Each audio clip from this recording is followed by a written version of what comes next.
내가 열심히 노력하고 대출이자 내고 세금 내가지고 겨우 10억 양도 차익을 만들었는데 국가가 70-80%를 가지고 간다? 안 합니다. 나는 그냥 서울에 한 채만 가지고 가렵니다. 이 현상이거든요. 이게 똘똘한 한 채입니다. 강남은 떨어질 때 덜 떨어지고 회복될 때 빨리 회복이 됐는데 강북 지역들은 아직도 회복력이 더디다. 강남에 가는 게 중요한 게 아니라 강남의 역세권의 브랜드의 주거 인프라가 좋은 일자리가 있는 좋은 아파트를 사는 게 중요하죠. 너무 거기만 집착하지는 마시고 차선의 선택을 하는 거죠. 그러면 일단 나는 인서울이 목표다. 수도권에서도 뭐 일기 신도시, 뭐 분당이 목표다. 한 번에 무리하게 점핑하려고 하면 여러 가지 부작용들이 생기거든요.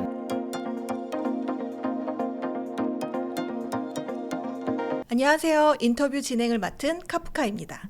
오늘은 김인만 대표님 모시고 부동산 시장에 대한 이야기 나누어 보도록 하겠습니다. 대표님 안녕하세요. 안녕하세요. 네, 간단하게 인사 부탁드립니다. 안녕하세요. 기린만 부동산 경제연구소 대표 기린만입니다. 제가 한 달 만에 나온 것 같은데요. 네. 한 달 만에 많은 일이 있었던 것 같습니다. 정말 많은 일이 있었습니다. 한 달이 아니라 한 6개월 정도 된 것 같아요. 네. 마음은 그런 마음이 드는데 네. 일단 뭐 불확실성 굉장히 커졌죠. 네. 정치적. 저는 생각도 못했습니다. 그날 밤에 모임을 하고 연말이니까 우리가 모임이 많잖아요. 지하철 타고 이제 집에 가고 있는데 와이프한테 카톡이 왔습니다. 빨리 집에 오라고. 계엄이라고. 그래서 아니 무슨 우리 개가 사고를 쳤나? 이게 뭔 소리야? 라고 해서 뉴스를 보니까 정말 심각한 일이 발생했더라고요. 네. 그래서 옛날 생각이 좀 살짝 나긴 했습니다. 뭐 옛날 얘기 좀 살짝 해드리면 저는 이제 계엄을 이제 2번 경험한 세대입니다. 1979년 11.6 이때 박정희 전 대통령 이제 그런 사고가 있고 그날 밤에 이제 계엄이 발생을 했는데 그때가 제가 초등학생이었거든요. 초등학교 2학년인가 3학년인가 그 정도 됐는데 계엄이 되니까요 소풍이 취소가 되더라고요. 아, 그렇죠. 가을 소풍 가는 날인데 이게 취소가 돼서 제가 울었습니다. 네. 계엄이 뭔지는 모르겠고 초등학생 어린 마음에 소풍 취소되고요. TV에서도 뭐 재밌는 만화 같은 게 다 안 나오더라고요. 그래서 굉장히 좀 슬펐던 기억이 나는데 그래서 머릿속으로는 계엄은 슬프다 뭐 이런 기억이 아직도 남아 있는데 세월이 지나서 또 계엄이 선포가 됐고요. 지금 뭐 전체적으로 다 얼어붙었습니다. 부동산 시장도 얼어붙고요. 자영업자들도 꽁꽁 얼어붙었는데 제가 며칠 전에 횟집에 갔다 왔거든요. 제 사촌 형님이 이제 횟집을 해가지고 장사가 잘 되는 집인데 연말이니까 분위기도 볼 겸 인사도 할 겸 갔는데 6시부터 8시까지 제가 있었는데 손님이 한 테이블도 없더라고요. 장사가 네. 잘 되는 집인데. 그래서 이게 무슨 일이냐고 하니까 계엄 이후로 손님이 뚝 끊어졌다. 모두 다 여의도로 갔는지 아니면 심리적으로 위축이 됐는지는 모르겠는데 일단 자영업 굉장히 힘든 상황이고요. 저는 심리는 같다고 생각합니다. 그럼 투자 심리는 이 분위기에서 나 아파트 사러 갈까? 라는 마음이 그렇죠. 있는 마음도 네. 사라지겠죠. 서울 아파트 거래량도 뚝 떨어졌습니다. 보통 서울 아파트 거래량이 물론 뭐 분위기 좋을 때 우리 7월 같은 경우는 9,200건 네. 이상 거래가 됐었고요. 분위기 좀 안 좋은 뭐 10월, 11월에도 3,000건대는 유지했었거든요. 3,000 몇백 건 나왔었는데 12월 거래량이 이제 한 10일 이상 지난 12월 11일 기준으로 보니까 100건이 좀 넘더라고요. 네. 100건이면 하루에 10건이잖아요. 그렇죠. 이 정도면 올 수도 없다. 보통 3,000건이 나오려면 10일이면 300건. 아니 300건이 아니죠. 1,000건 정도. 1,000건 정도. 하루에 100건 정도 나와줘야 되는데 하루에 10건 정도 됐다는 얘기는 10분의 1 토막이 났다는 거고 3,000건 때도 굉장히 낮거든요. 그러니까 실질적으로는 부동산 시장도 그냥 올 수도 없됐다. 그냥 안 산다. 그래서 아마 그 사이에 거래했던 분들이 뭐 계약하기로 했던 분들 계약금 넣은 분들이 계약을 했을 것 같고 앞으로도 더 많이 줄어들 것 같습니다. 그래서 이게 뭐라 그럴까요? 혹독한 겨울. 요즘 날씨는 그 정도 춥진 않잖아요. 그렇죠. 날씨는 뭐 영하 10도 이렇게 내려가지는 않은데 부동산 시장은 온도로 따져보면 영하 한 15도 정도의 한파가 지금 몰아치고 있는 것 같습니다.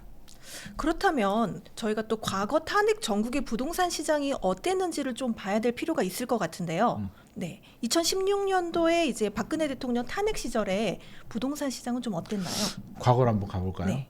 우리가 좋은 또 매뉴얼이 있잖아요. 2016년에 네. 있었고 사실 탄핵이 2번 있었어요. 2004년도 노무현 그렇죠. 전 대통령 시절. 노무현 전 대통령 시절부터 좀 살짝 가보게 되면 2004년도가 노무현 대통령이 임기 2년 차에 이제 탄핵이 진행이 됐습니다. 근데 물론 헌재 판결은 이제 인용이 되지 않았죠. 국회에서는 이제 가결이 됐는데 그 당시 여론 여론이 좀 달랐어요. 탄핵 반대 여론이 70% 정도. 이거는 명분이 없다. 공직선거법 위반인가 뭐 그거로 이제 탄핵을 걸었는데 사실 그 정도가 탄핵거리는 아니었거든요. 그래서 국민들 다수가 반대하는 입장이었고 헌법재판소도 보수가 더 많았어요. 재판관들이. 보수가 많음에도 불구하고 이거는 보수 진보의 문제가 아니라 그냥 당연히 거부가 됩니다. 그래서 해프닝으로 끝났는데 그때도 제가 철이 없어가지고 또 청와대 놀러러 갔어요. 탄핵 시국에 애기가 어렸거든요. 그래서 애기들 데리고 청와대 견학을 갔는데 조용하더라고. 그래서 왜 조용하냐니까 탄핵이라고 하더라고. 그래서 아 맞다 탄핵이었지. 네.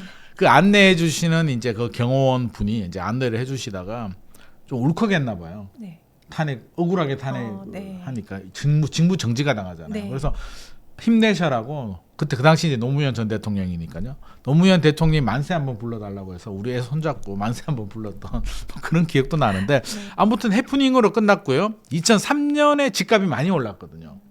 많이 오르고 2004년이 주춤하던 시기인데 그게 이제 맞아 떨어진 게 물론 탄핵 전국도 영향을 주긴 했었고 다른 영향으로 2004년도 잠시 주춤하다가 2005년부터 다시 급등을 했기 때문에 큰 문제가 되진 않은 상승장 중에 잠시 해프닝이었고요. 2004년은 이제 2016년으로 한번 가보죠. 네. 박근혜 전 대통령 시절 그때 무슨 일이 있었을까? 우리 다들 기억이 좀 가물가물하잖아요. 좀만 더 거슬러 올라가 보면 서울은 2012년, 13년이 바닥이었습니다. 정말 분위기 안 좋았습니다. 개포주공이 뭐 5억 7천 34평 배정받을 수 있는 물건이 5억 7천에 나오고 잠실주공 5단지가 8억 7천 정도. 전세 3억 5천. 5억은 있으면 잠실주공 5단지를 사던 시절. 저는 타임머신 탈 수 있으면 그 시절로 좀 돌아가고 싶다라는 생각도 하고 있는데 안 좋았어요. 안 좋으니까 2013년에 뭐가 나왔어요? 뭐 양도세 5년간 면제, 취득세 연구이나 한마디로 빚내서 집 사라라는 게 2013년입니다. 2013년 나오고 이제 거래량이 좀 늘어납니다. 14년, 15년, 16년까지 집값이 올라가는데 처음 집값이 올라가면 어디서부터 올라갈까요? 아무래도 강남 3구부터 그렇죠. 올라가겠죠. 맞습니다. 핵심 지역부터 올라갑니다. 그래서 강남 집값이 막 올라가요. 그래서 제가 매주 칼럼을 쓰는데 칼럼을 보니까 2016년 9월 칼럼을 보니까 강남 재건축 과열 이렇게 올라도 되나 뭐 이런 칼럼을 제가 썼더라고요. 재건축이 많이 올랐다는 얘기고 10월까지 올랐는데 이제 11월부터 이제 문제가 생깁니다. 무슨 문제가 생기냐면 11.3 대책이라는 게 발표가 돼요. 박근혜 정부가 계속 규제를 풀어줬는데 2016년 11.3 대책 11월 3일에 처음으로 규제 대책이 나옵니다. 그래서 청약 조정 대상 지역 이런 게 이제 지정이 됩니다. 네. 규제 카드가 들어왔고요. 11월에 또 뭐가 있었냐면 트럼프. 그때도 트럼프가 당선이 됩니다. 네. 똑같았어요. 그때도 트럼프 저 뭐지? 어떻게 되는 거야 앞으로? 미국은 어디로 가고 우리는 어디로 가는 걸까? 고금리 강달러로 가면 우리는 어떻게 되지? 불확실성이 굉장히 커졌던 시절이고요. 또 그때 무슨 일이 있었냐면 미국이 금리를 올립니다. 지금은 내렸는데 그때는 금리를 올렸어요. 그리고 12월 드디어 탄핵이 됩니다. 12월 9일이었던 것 같은데 박근혜 전 대통령 탄핵이 되고 직무 정지가 딱 됩니다. 그러면 모든 게 올스톱이죠. 투자 심리가 어떻게 될까요? 위축되죠. 급격하게 위축이 됩니다. 언제까지? 3월까지. 3월이 이제 탄핵이 헌재에서 최종 결정이 납니다. 공교롭게도 이때 헌법재판소 헌재도 보수가 더 많았습니다. 재판관이. 그래서 헌법재판소에 보수가 많다, 진보가 많다는 크게 영향을 미치지 않는 것 같습니다. 그냥 법리적으로 정확히 해석을 하는 것 같습니다. 우리 재판관들 믿어줘야 될 것 같고요.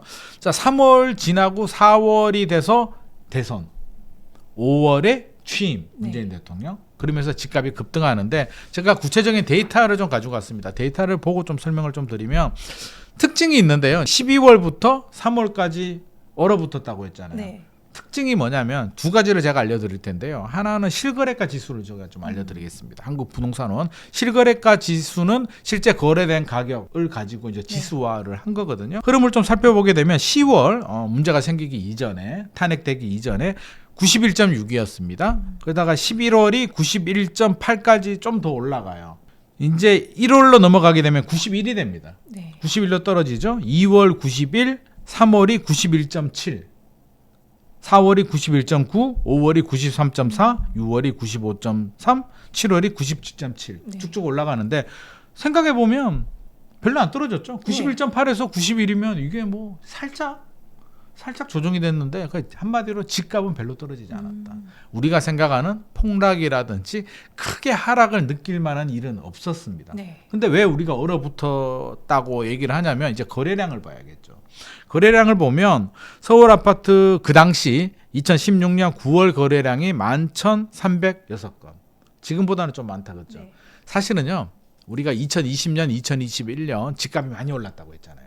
가격이 오버슈팅이 돼서 많이 올랐는데 서울 아파트 거래량은 2016년, 17년, 18년이 사실 거래량은 더 많았어요. 다주택자들이 굉장히 많은 투자를 하던 시절입니다. 2020년, 2021년은 실수요자들이 움직였기 때문에 사실 실수요자들이 층이 넓진 않거든요. 그래서 거래량을 본다면 2016년, 17년이 훨씬 더 많습니다. 16년 앞서서 제가 9월이 11,306건, 10월이 12,146건 이 나왔는데 11월이 되니까 5,748건으로 줍니다.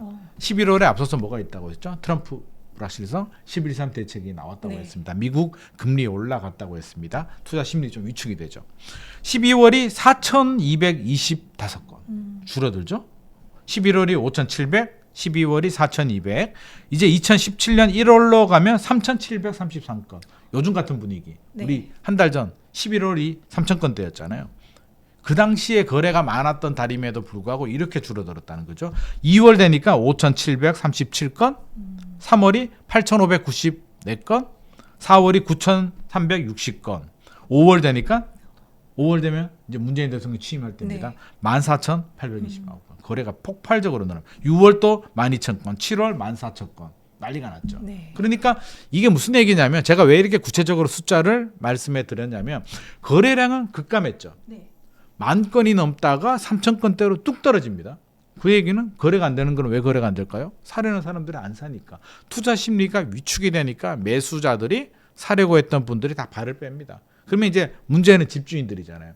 집주인들이 호가를 떨어뜨리면 집값이 떨어지는 거고요. 집주인이 호가를 안 떨어뜨리면 집값이 안 떨어지는데 실거래 지수 안 떨어졌죠. 4개월이죠.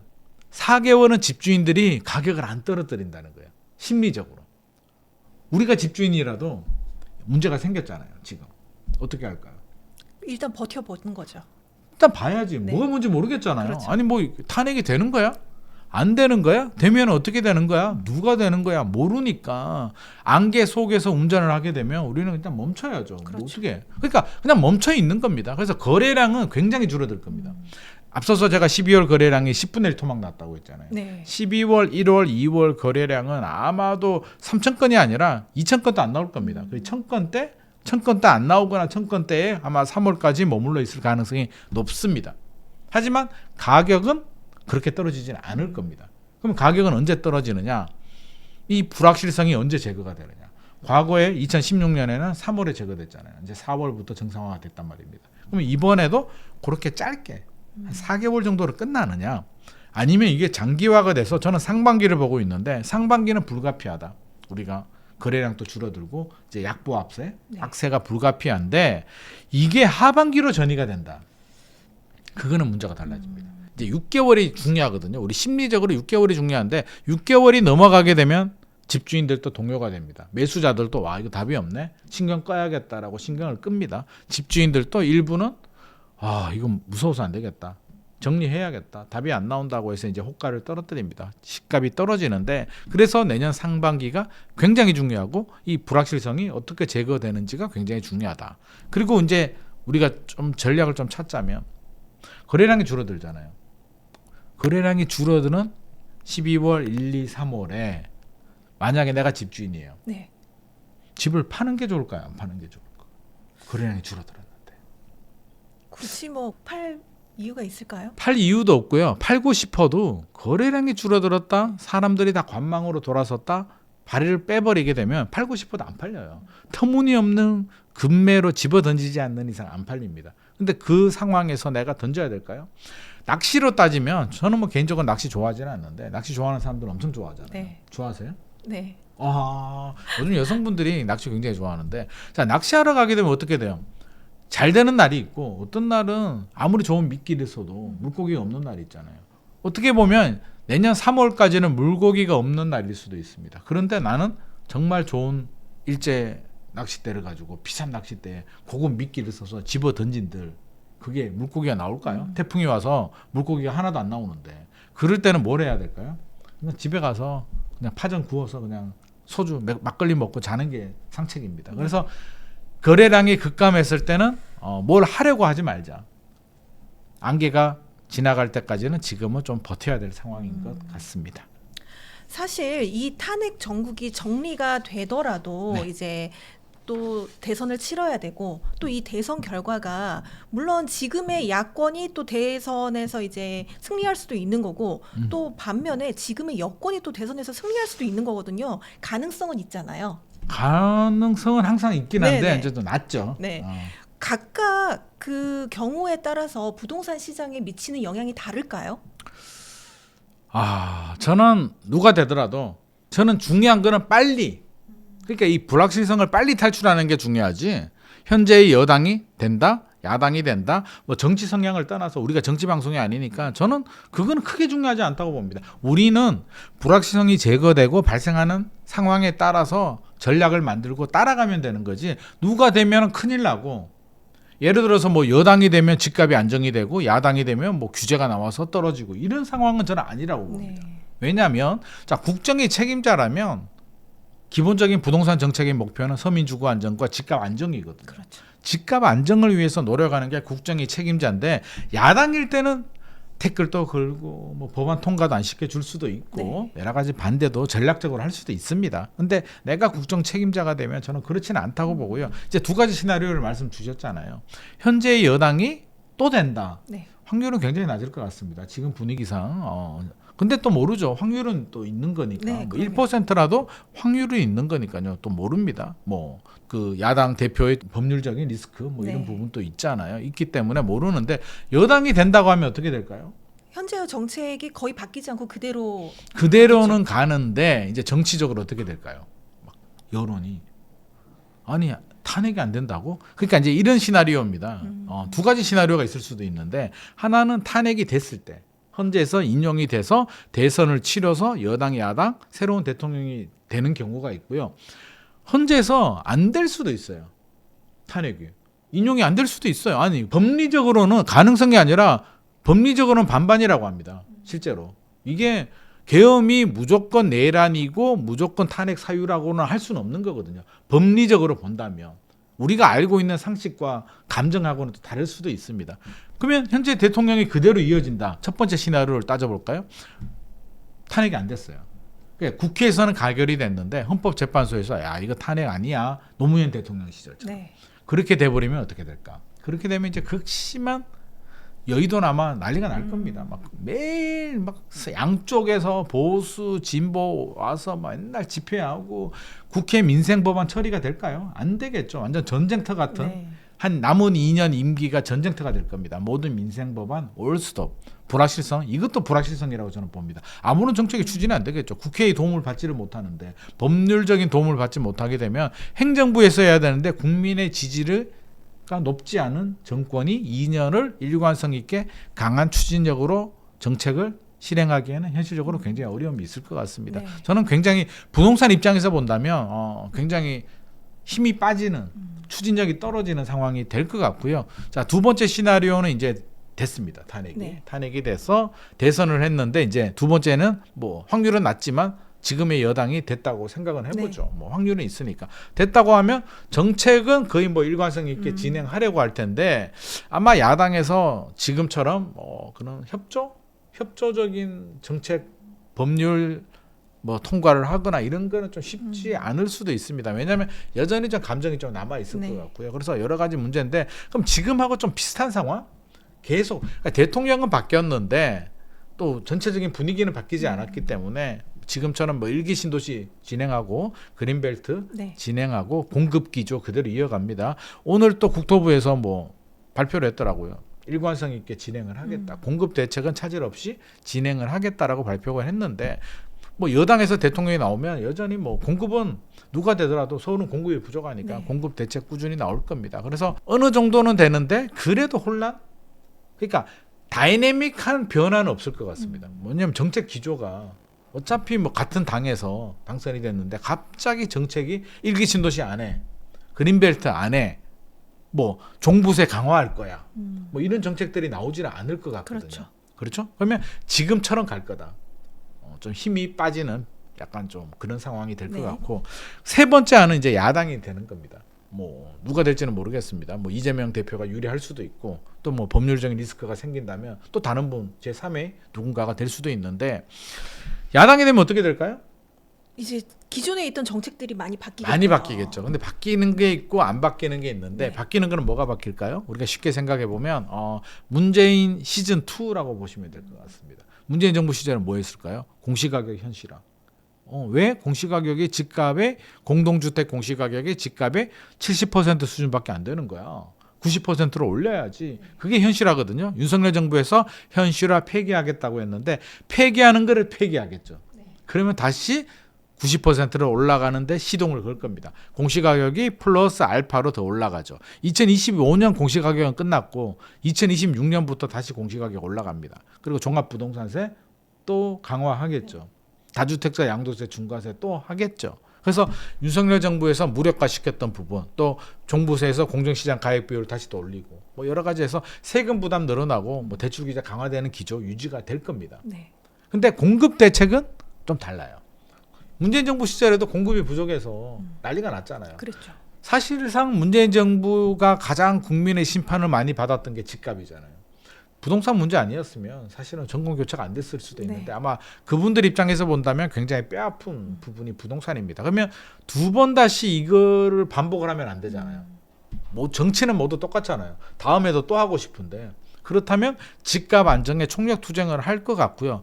그래서 반면 교사를 한다면 사실 이렇게 반시장적인 정책을 하면 안 되는데 또 성향이 있기 때문에 앞서서 말했듯이 그 공시가격 현실화율이라든지 뭐 종부세라든지 뭐 이런 정책들은 할 것 같습니다. 시장 그리고 또 세입자를 위한 정책, 임대차 합법. 네. 윤석열 정부는 임대차 입법 뭐 폐지를 하겠다고 했는데 실제로 안 됐는데 다른 반시장적인 정책도 또 나올 수도 있고. 근데 공급 대책은 추진될 가능성이 높다. 그럼 공급 대책은 이제 두 종류가 있잖아요.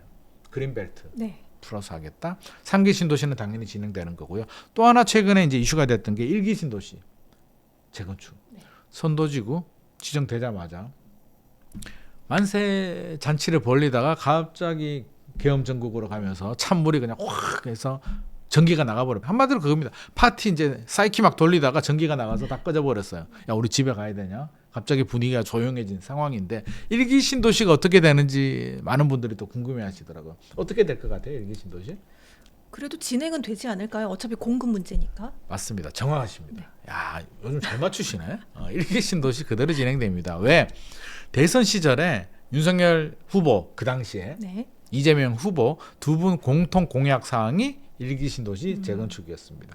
지금 철도 지하화 있잖아요. 네. 국토부에서 일관성 있게 추진한다고 하거든요. 그 철도 지하화도 윤석열 후보, 이재명 후보의 공통 사항이었어요. 그러니까 비슷했어요. 서로 약간 좀 컨트롤 C, 컨트롤 V에서 좀 뺏긴 것 같아. 네. 그러니까 이런 정책들은 추진될 가능성이 높고 1기 신도시 같은 경우는 공급을 일단 늘려야 되잖아요. 그리고 정치 공학적으로 1기 신도시를 안 하게 되면 어떤 일이 발생할까? 와 이게 30만 호 정도 되잖아요. 네. 가족 구성을 3인 가족으로 따져도 한 100만 명 정도 되는데 굳이 1기 신도시 재건축을 안 해서 그 100만 표를 자극할 이유가 없죠. 이유가 없잖아요. 네. 아니 저라도 아니 왜? 안 할 이유가 뭐가 있어요? 공급도 늘려야 되고 1기 신도시 주민들의 그 삶의 주거의 질도 향상시켜 줘야 되는데 그걸 굳이 안 할 이유가 뭐가 있겠습니까? 만약에 제가 대통령이면요. 저는 선도지구 더 지정합니다. 저랑 같은 생각 하셨네요. 그렇죠. 야 우리 포퓰리즘이 좀 있네. 왜? 네. 뭐 어차피 빨리 안 되는 건 뭐 나는 1기 신도시 더 지하철역마다 그냥 다 지정해 줘 버립니다. 어차피 할 거니까 2주 대책 만들면 되죠. 이제 시간은 대신 2027년 착공, 30년 완공 이런 거는 너무 무리하고 한 10년 정도 계획을 잡고 밀어붙입니다. 그리고 이건 될 수 있죠. 그냥 추진이 아니라 공공 주도로 할 가능성이 높습니다. 예전 문재인 정부 시절에 재개발도 공공 주도, 공공 재개발 이런 거 많았잖아요. 1기 신도시도 공공이 주도해서 조합원들의 협조를 받아서 공공이 야 우리한테 좀 넘겨봐. 우리가 빨리 진행하고 나눠줄게. 라는 식으로 진행되지 않을까. 그래서 속도 면에서 본다면 민간에 맡기는 것보다 공공이 주도하는 게 빨라질 수는 있거든요. 단 전제 조건은 신뢰죠. 조합원들이 니들 믿고 이거 맡겨도 되겠냐? 안 될 것 같은데 이제 이런 문제가 있을 수도 있는데 방식은 좀 달라질 수는 있으나 일기 신도시는 차질 없이 진행된다는 건 분명한 사실입니다. 뭐 그렇다고 해서 그게 3년 만에 되는 건 아니고 적어도 그래도 10년 이상은 걸리겠으나 추진은 되니까 걱정할 필요는 없다. 단 2027년 착공, 2030년 완공은 원래 안 됐는데 더 안 된다는 점은 알고 있어야 될 것 같습니다. 네. 사실 이런 국내 정치적 리스크 때문에 이번에 많은 분들이 그 요즘 잘 나가고 있는 미국 주식 쪽이나 또 가상화폐 쪽 투자로 많이 옮겨가시고 그래서 또 국장이 많이 어려운 상태입니다. 이게 계속 가상화폐하고 미국 주식이 흐름이 좋으면 이게 국내 부동산 시장에도 영향이 있을 것 같은데요. 어떻게 보세요? 부동산에도 영향이 있고 부동산을 떠나서 경제에 엄청난 영향을 주겠죠. 아니 우리 자본 유출이잖아요. 네. 굳이 따지자면 주식이라는 게 뭐 단순히 오르고 내리고의 투자 대상을 떠나서 국내 주식을 사면 그 돈이 국내 기업한테 가서 국내 기업은 자본력이 커지니까 재투자를 한다든지 여러 가지 할 수 있는데 미국으로 한다는 얘기는 결국에는 뭐 엔비디아나 테슬라나 미국 회사의 돈을 네. 들어간다는 거죠. 미국은 더 잘 사요. 안 그래도 잘 사는데 더 잘 살고 우리나라 기업들은 지금 굉장히 힘들어요. 지금 대한민국의 대기업들도 힘들거든요. 최근에 롯데 뭐 여러 가지 얘기들이 나왔는데 롯데만 힘든 게 아니잖아요. 신세계도 힘들고 삼성도 힘들고 LG도 힘들고 대기업도 SK도 힘들고 다 힘들어요. 다 힘들기 때문에 저는 이거는 국가적으로 굉장히 좀 비상 상황이다라는 생각이 듭니다. 이거를 하지 말라고 할 수는 없잖아요.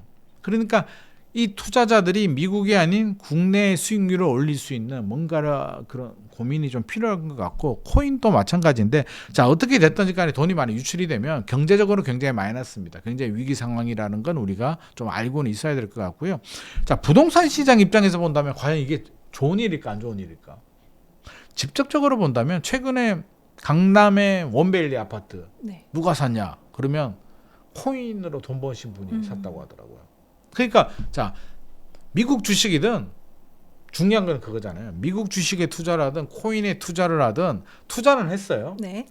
나중에 차익 실현을 할 수 있잖아요. 차익 실현하면 그 돈이 미국에 있을까요? 한국으로 올까요? 한국으로 오죠. 한국으로 오죠. 그럼 그분은 차익 실현한 돈을 다시 또 재투자를 할까요? 아니면 다른 투자를 할까요? 아무래도 이제 위험성이 큰 자산에서 옮길 때는 안전한 자산에 투자를 그렇죠. 그러면 저라도 1억을 투자했는데 예를 들어서 50억이 되거나 100억이 됐어요. 그러면 어떻게 할까? 100억을 다시 가상화폐에 재투자하지는 않을 겁니다. 그러면 일단 만약에 제가 1억을 투자해서 100억을 벌었다면 반을 뚝 떼서 국내 부동산 하나 사고 나머지 50억을 가지고 뭐 코인에 투자를 하든 미국 주식에 투자하든 투자를 하겠죠. 그러면 부동산 입장에서 본다면 요즘 이런 말이 있잖아요. 코인하고 부동산은 가치는 한 배를 탔다. 코인 잘 되면 좋겠다. 근데 부동산도 모든 부동산이 아니죠. 어디? 좋은 부동산. 네. 한강벨트에. 코인으로 1억 번 사람이 나 코인 1억 벌었으니까 수도권 외곽에 소형 아파트 하나 사야지. 이런 수요는 크지 않은 것 같고요. 코인으로 한 1% 정도 수익을 많이 보신 분들은 좋은 데를 삽니다. 네. 한강벨트의 인기단지. 그래서 양극화라고 하잖아요. 코인의 힘은 양극화의 플러스 한강벨트에 있는 고가 부동산에 좀 집중이 될 가능성이 높습니다. 그러면 고가 부동산의 입장에서는 코인이 잘 되는 게 굉장히 중요한데 고가가 아닌 수도권 외곽이거나 지방 같은 경우는 오히려 코인이 올랐다고 해서 크게 득보지는 않을 것 같습니다. 그래서 이것도 양극화긴 한데 우리나라 경제보다는 부동산이 그나마 안전자산을 투자를 할 수는 있으니까 좀 긍정적이지만 이런 수요들이 많아진다면 저는 자금 유출이 되면서 지금 굉장히 사실 저는 굉장히 걱정되고 최근에 들리는 얘기는 국내에 이제 여러 가지 불안하고 뭐 시국이 불안하고 하니까 국내 부자들도 일부는 자금을 외국으로 좀 나쁘게 말하면 유출, 좋게 말하면 투자하시는 분들이 늘어나고 중국도 요즘 좀 안 좋잖아요. 많이 안 좋죠. 많이 안 좋잖아요. 중국 부자들은 가만히 있을까요? 가만히 안 있죠. 돈을 빼죠. 네. 네. 돈이 있으면 내 거 지키는 게 중요해요. 가질수록. 그러면 최근에 제가 몇 달 전에 중국에 이제 한 부자를 만났는데 뭐죠 통역하시는 분하고 네. 같이 와서 만났는데 국내 부동산 하나 사고 싶다. 고가 주택을 하나 사고 싶다고 해가지고 제가 알아봐 드린 적이 있는데, 야, 고가 주택은 보기도 어렵더라고요. 우리가 보통 아파트 보러 가면 집 좀 보여주세요라고 하면 부동산에서 빈집 해가지고 언제 보실래요 해서 약속 잡잖아요. 고가 주택을 보러 가니까 일단 안 보여줘요. 안 보여주고 뭘 요구를 하냐면 정말 네가 살 사람이 맞냐. 계좌 인증을 해야 되나요? 네. 통장 깔아. 너 그냥 집만 구경할 것 같으면 보지 마. 그런 사람 필요 없어. 그냥 가. 안 팔아도 되니까 가. 너 정말 돈 있는 사람 맞아. 그래서 통장을 열어보라고 합니다. 제 통장을 열어볼 수는 없고. 네. 그래서 해서 확인을 했어요. 여차 해가지고 확인해가지고 돈 많대. 그래서 이제 보러 갔는데 집이 정말 좋더라고요. 와, 그런 고가 100평 정도, 200억 정도 하는 오. 고급 주택은 저는 처음 봤는데, 제가 어떻게 200억 주택을 200억 주택에 살면 제가 여기 나오지도 않죠. 200억 주택을 보러 갔는데 굉장히 멋있더라고요. 크고 한 100평 정도 되는데 층고도 굉장히 높더라고요. 그래서 와, 정말 기가 막힌 파노라마 뷰가 나오는 막 이런 멋진 아파트인데 집이 좁다고 안 하더라고요. 그래서 집이 좁대요, 100평이. 네, 그래서 계약은 못했는데 100평이 좁답니다. 그래서 이게 상대적인 거구나라는 생각이 들었는데, 무슨 얘기를 하려고 하냐면 현장 부동산들이 왜 그렇게 통장을 보여달라 그러고 그렇게 행동을 할까요? 몇 번 당했거든요. 뭘 당했냐면 계약 해지. 계약을 했는데 잔금을 못 치는 거예요. 실제로. 특히 이제 중국 쪽에 그게 많다고 합니다. 외국인들이 우리나라 부동산을 구입하시는 분들의 한 55% 정도가 중국입니다. 2%, 20%대가 이제 미국, 나머지가 이제 캐나다, 호주, 뭐 대만, 뭐 이렇게 되는데 중국이 많아요. 근데 왜 계약 해지가 될까요? 계약금만 해도 200억이면 계약금을 20억 내야 돼요. 그렇죠. 계약 해지가 돼요. 왜 그럴까요? 왜 그럴까요? 그게 알아보니까 자금 유출하면 중국 정부는 네, 가져가세요. 할까요? 아니면 단속을 할까요? 단속하겠죠. 단속을 하다가 계약을 하고 잔금을 빼야 되는데 걸리면 무산. 그래서 중국에 그런 일들이 많이 발생하고 네. 있다고 합니다. 돈을 부자들은 빼가려고 하고 중국 정부는 단속을 해서 자금 유출을 막고, 지금 그런 상황들이 중국에도 발생을 하고 있습니다. 안 좋다는 얘기예요.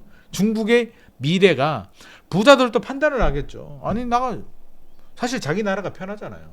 우리나라에서 잘 살 수 있으면 절대 그렇게 하지 않는데 불안하니까 미국, 뭐 두바이 이런 데 집도 사고 국적 세탁.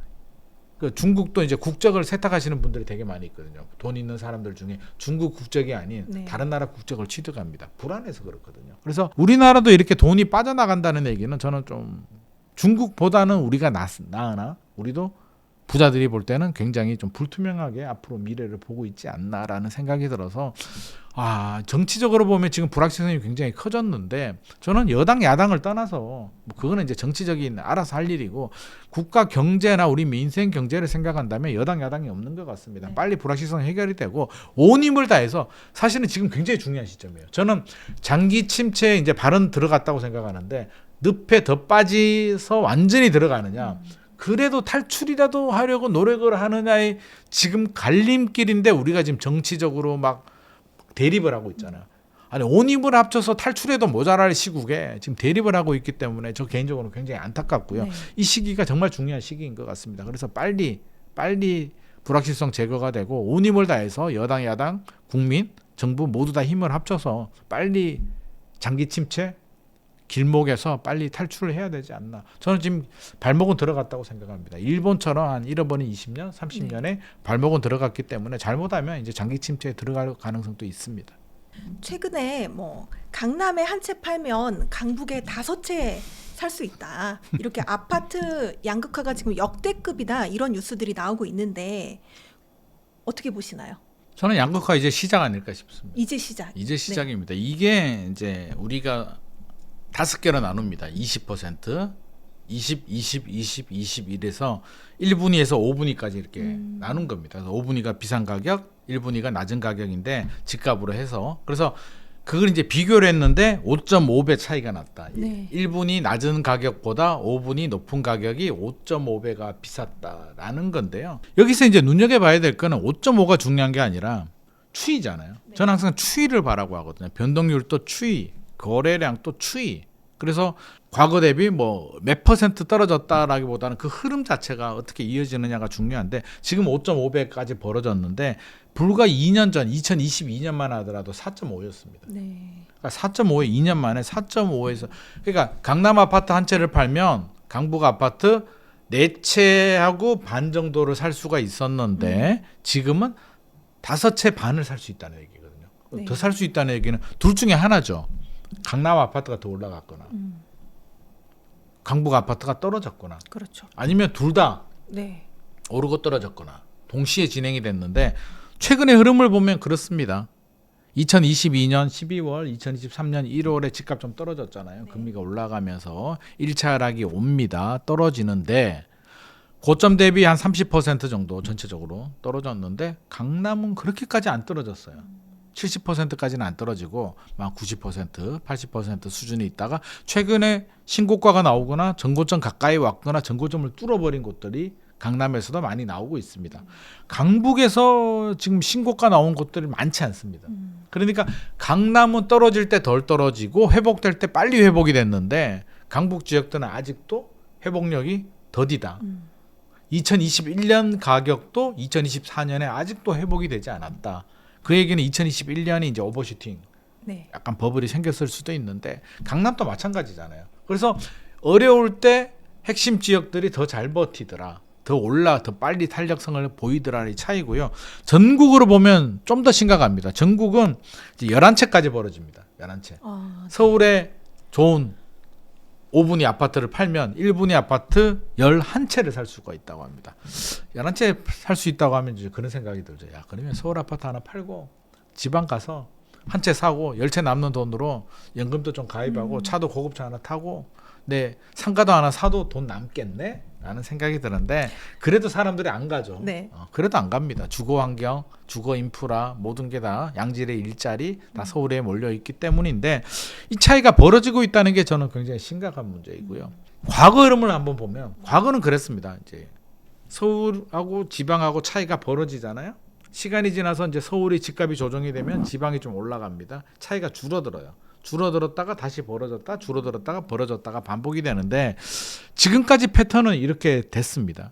앞으로 어떻게 될지는 사실은 좀 저도 걱정이 되는데 옛날 얘기 또 에피소드 하나 말씀드리면 2007년도였던 것 같습니다. 2006년인지 7년인지 그때 이제 강남에서 강연을 하고 나오는데 어떤 손님이 질문하더라고요. 네. 부산에 투자해도 되겠냐고. 그때 2006년, 2007년 분위기를 살짝 설명드리면 서울, 강남은 천정부지 올라가던 시절, 지방은 지금처럼 완전히 죽어버렸던 네. 시절이었습니다. 그러면 제가 뭐라고 답했을까요? 굳이? 부산에? 아, 왜? 서울에 하셔야죠. 라고 이야기를 했는데 한 2년이 지나니까 이게 분위기가 달라지더라고요. 2007년, 2008년부터 강남을 중심으로 한 버블 세븐, 강남이나 용인, 평촌, 뭐 과천 이런 데는 멈춰버리고 강북이 올라가고 수도권이 올라가고 지방이 올라가기 시작을 하더라고요. 소형 아파트들이. 부산 아파트 가격이 2009년부터 올라요. 2010년은 오르고 서울은 떨어지는데 이건 뭐지? 속으로 큰일 났다. 왜 큰일 났나? 아니 내가 말을 잘못했잖아요. 네. 이게 컨설팅이 굉장히 조심스럽고 위험한 게 내 말 한마디에 그 사람의 인생과 가정이 달라질 수 있잖아요. 그래서 말의 무게가 굉장히 무거운데 내가 너무 쉽게 부산에 투자하지 말고 서울에 투자하라고 했었구나. 내가 왜 그랬을까? 그때 분위기를 왜 그랬을까를 생각을 해보니까 서울은 투자 심리 열기가 굉장히 뜨거웠고요. 공급 물량이 서울이 그 당시에 주택 보급률이 90% 초반대 정도. 부산은 100%가 넘었더라고요. 아니 부산이 집이 많은데 서울은 집도 부족한데 서울에 투자해야 되는 거 맞는 거 아니야? 맞죠. 이론적으로는 맞는데 현실적으로는 경기가 안 좋으니까 건설회사들이 지방의 공급 물량을 줄입니다. 줄이니까 서울은 공급 물량 늘렸죠. 그때 서울 수도권에는. 네. 2012년 13년 되니까 어떻게 돼요? 지방은 신규 아파트 공급이 줄어드는데 서울은 늘어나면서 이게 반대 현상이 네. 발생을 해버립니다. 실제로 2013년에 제가 일부 때도 박근혜 전 대통령 5년간 양도세 면제 이런 거 나오면서 이제 살아났다. 네. 서울 부동산에 얘기를 했는데 2013년에 또 제가 부산에 강연을 갔습니다. 강의를 갔는데 강의 끝나니까 부산에 있는 분들이 커피 한잔 하자. 수강생들이. 그래서 커피를 먹는데 그분들이 그 얘기를 하더라고요. 이게 원정 투자, 갭 투자의 원조가 이제 그분들이거든요. 서울에 지금 박근혜 대통령이 서울에 수도권에 아파트를 사면 5년간 양도세 면제를 해주고 취득세도 감면해준다는데 왜 서울 사람들은 투자를 안 하는 거냐. 전 속으로 그랬죠. 애들이 간이 부었구나. 응? 니들이 떨어지는 걸 못 봤구나. 서울은 2011년, 12년도 폭락을 했기 때문에 네. 공포의 지금 지배. 그러니까 6개월은 버틴다고 했잖아요. 6개월이 넘어서 1년, 2년이 가버리면 이제 공포의 지배를 받습니다. 이성이 마비돼 버려요. 지금 생각은 어때요? 야, 떨어지면 사지. 우리 다 알고 있어. 떨어지면 사야지라고 하는데 6개월이 지나가 버리게 되면 떨어지면 사야지가 아니라 이제 공포가 지배되면 아무 판단을 못 하게 됩니다. 서울 사람들은 그랬습니다. 근데 부산에 계시는 분들은 야, 무슨 소리야. 무조건 들어가야죠. 그래서 왜 들어가야 되냐라고 제가 물어보니까 그분들의 논리는 박근혜 뽑아줬는데 이렇게 선물을 준다. 5년간 양도세 면제가 얼마나 큰 선물이냐. 그리고 만약에 서울 집값이 영원히 회복이 되지 않으면 부산 또 미래는 없다. 서울 집값 반드시 반등을 한다. 그리고 우리 자녀가 크면 공부 잘하면 인서울 할 수도 있는데 서울에 집 하나 있어서 나쁠 게 뭐가 있느냐. 듣고 보니까 그러네. 다 맞는 말씀이신데요. 다 맞네. 네. 그래서 제가 올라와서 이제 서울에서 강연할 때 2013년에 그래 부산 분들은 이렇게 투자를 하시더라. 우리도 열심히 해야 되는 거 아니냐? 라다가 욕을 엄청 먹었습니다. 이분이 이게 무슨 투자냐고 네가 투기꾼아 해서 욕을 많이 먹었는데 사실은 그렇죠. 그러니까 분위기가 이제 그때는 그랬습니다. 근데 지금은 제가 왜 걱정을 하냐면 결국 공급 물량이거든요. 그때는 2007년, 2008년, 2006, 7, 8년도 분위기 안 좋을 때 지방에서 건설회사들이 공급을 안 했어요. 네. 그러니까 자연스럽게 2010년이 넘어가니까 지방은 입주 물량 미분양이 줄어들고 서울은 공급 물량이 늘어나면서 이제 분위기가 바뀌면서 속도 조절이 가능했는데 지금은 지방이 아직도 너무 많아. 미분양, 입주 물량이 해결이 안 돼요. 입주 물량도 적어도 2025년까지 지방은 굉장히 많고요. 미분양도 지금 전국 미분양이 80% 이상이 지방이잖아요. 이게 해결이 안 되니까 적어도 이 두 가지 입주 물량과 미분양이 해결을 해줘야 시간이 지나면 지방도 저평가가 되면서 반등의 기회를 잡는데 지금 이게 해결이 안 돼요. 해결이 안 되고 최근에 폐업이나 부도난 건설회사들의 85%가 지방입니다. 지방은 이제 거의 붕괴 수준으로 가고 있는데 정부도 아무것도 안 하고 있다. PF 문제?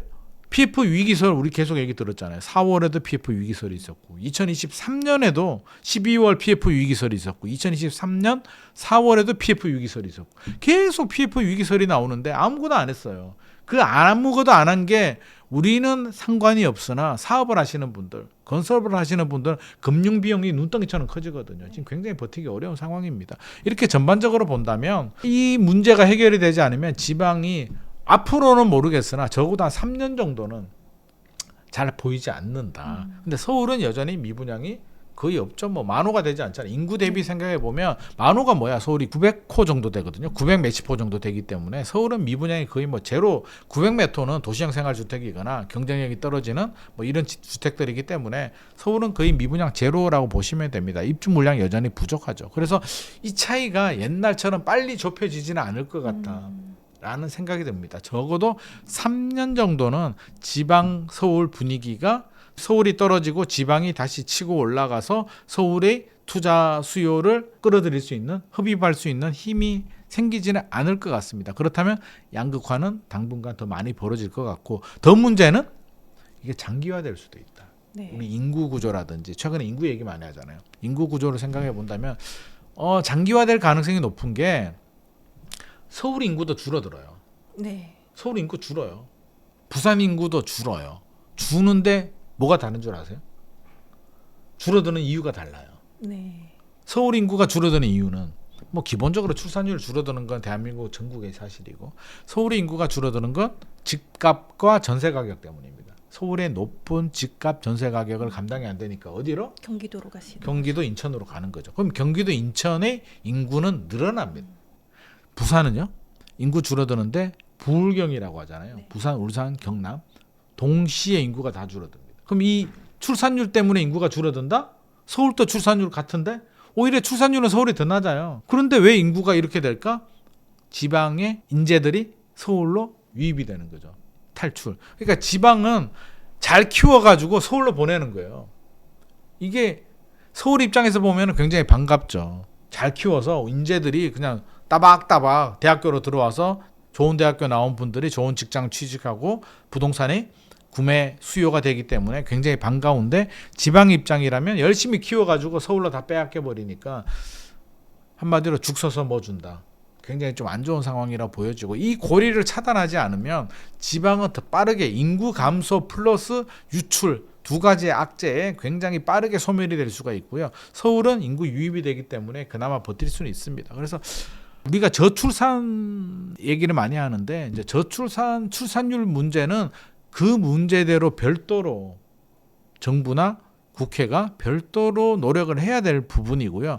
이 문제, 그러니까 서울 수도권과 지방의 양극화 문제는 출산율과 별도로 이 인구 유출 문제를 어떤 식으로든 뭐 지방의 대학교, 부산대, 경북대, 뭐 그 있잖아요. 뭐 전남대, 전북대를 좋은 대학교를 만들어서 좋은 인재들이 인서울하지 않고 지방에서 지방 대학교를 가고 양질의 대기업 일자리들이 지방에 가서 이런 선순환 구조를 만들어 주지 않으면 지방 소멸은 정말 빠르게 가속화될 수도 있습니다. 서울은 그나마 낫다라고는 하지만 서울만 잘 돼서 될 문제는 아니잖아요. 서울 집값 올라가는 게 우리가 무조건 환영할 일은 아니잖아요. 네. 서울 집값이 올라가서 안 되니까 경기 인천으로 등 떠밀리고 여러 가지 사회 문제들이 생기고 있기 때문에 이런 부분에 대해서는 정책 당국자들도 좀 이 방송 좀 보고 네.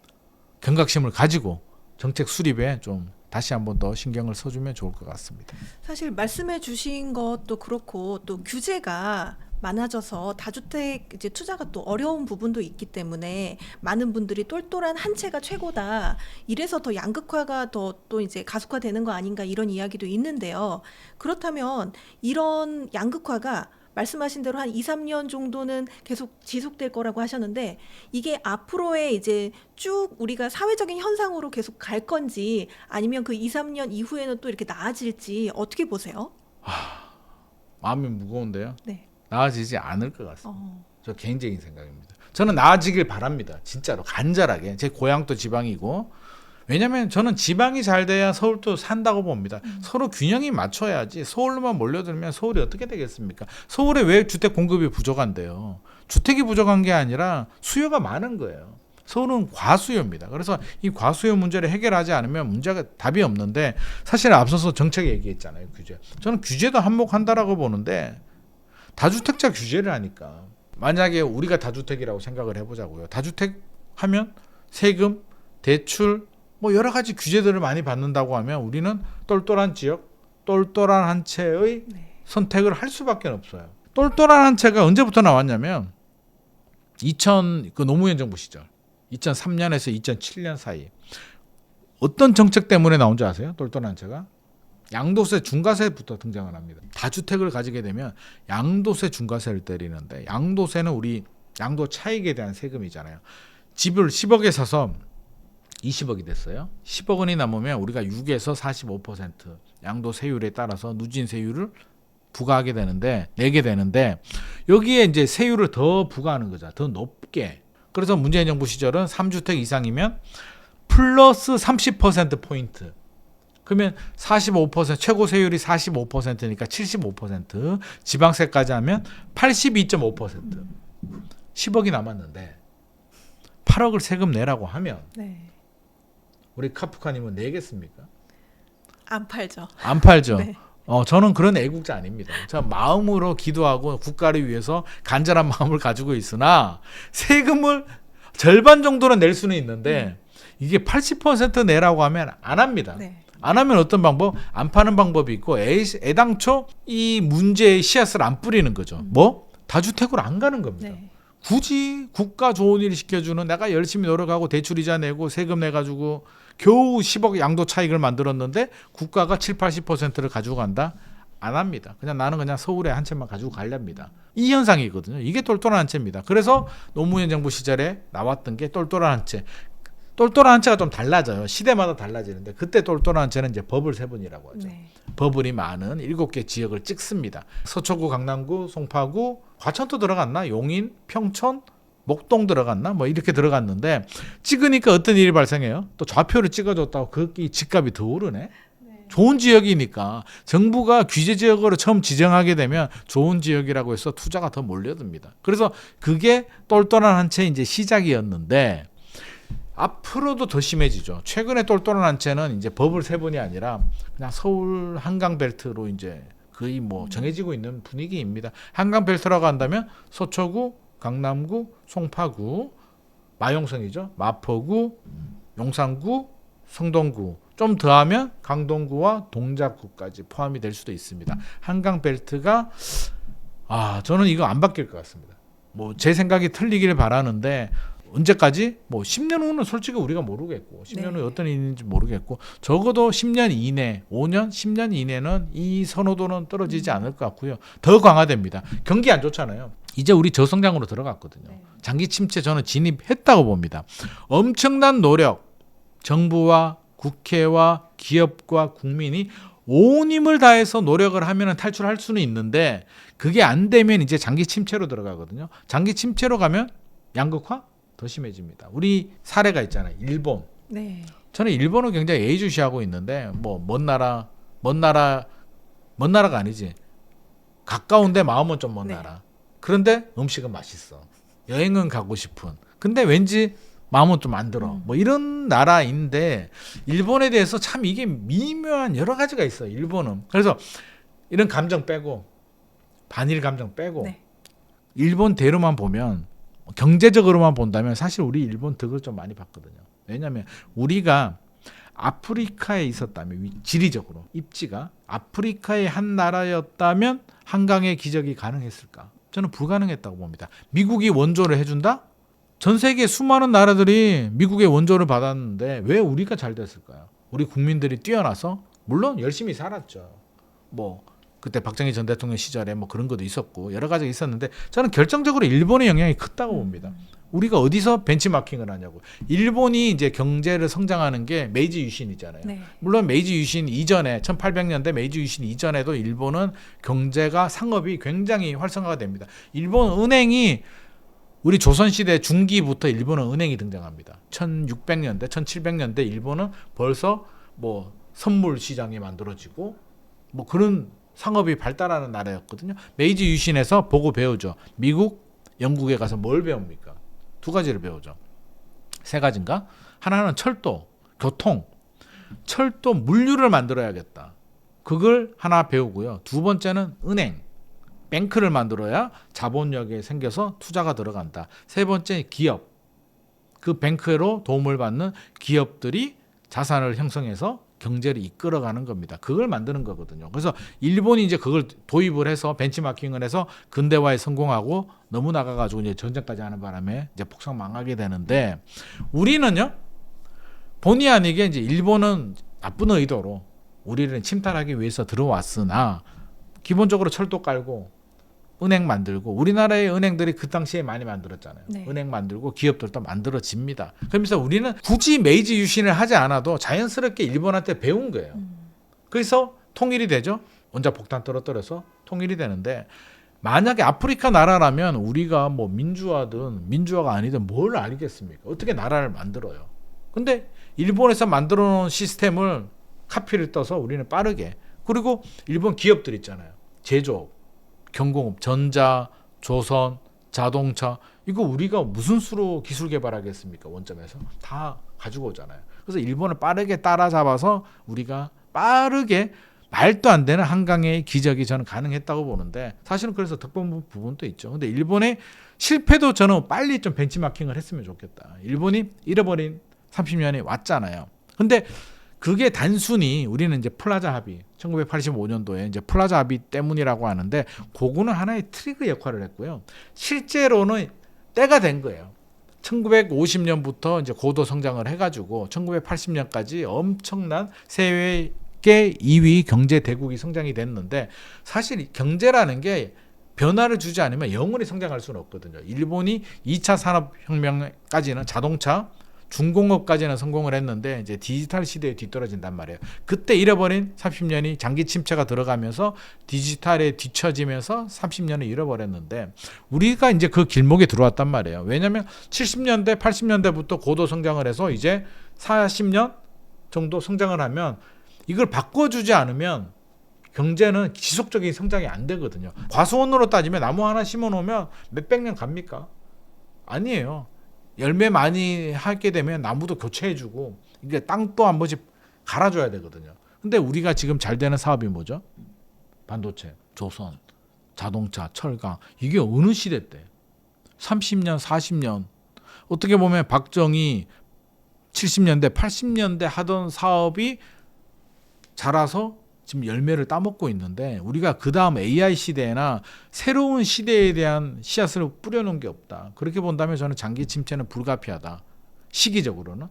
이걸 탈출하기 위해서는 수많은 노력을 해야 되는데 현실적으로는 쉽지 않을 것 같습니다. 그러면 이제 이거는 정치권에서 하고요. 기업하고. 내가 고민해서 장기 침체를 탈출할 수는 없잖아요. 그럼 우리가 할 일은 뭐다? 우리는 우리가 살아갈 길을 따져야죠. 그럼 일본은 장기 침체 때 어느 지역, 어디가 먹고 살고 전략을 찾았느냐. 일본이라고 장기 침체면 국민들이 다 못 살까요? 그렇진 않죠. 아니에요. 다 밥 먹고 잘 살고 부자들도 있고 일본도 여러 가지가 있거든요. 일본 기업들이 다 망했습니까? 아니에요. 소니 여전히 잘 나가죠. 제 땀만 하더라도 소니 워크맨 네. 알아요? 네. 워크맨 하나 차고 있으면 우리는 완전히 요즘 약간 포르쉐 타는 기분?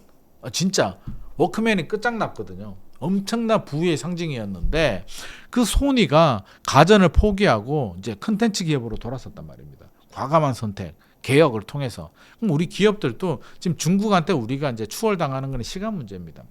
우리는 공부 잘하는 학생들이 어디로 간다요? 서울로 가죠. 아니 공부 잘하는 학생 서울 어디? 서울대 의대, 네. 뭐 지방 의대 다 의대로 가죠. 의대로 가죠. 의대로 가는데 의대로 가는 게 국가 발전에 도움이 될까요?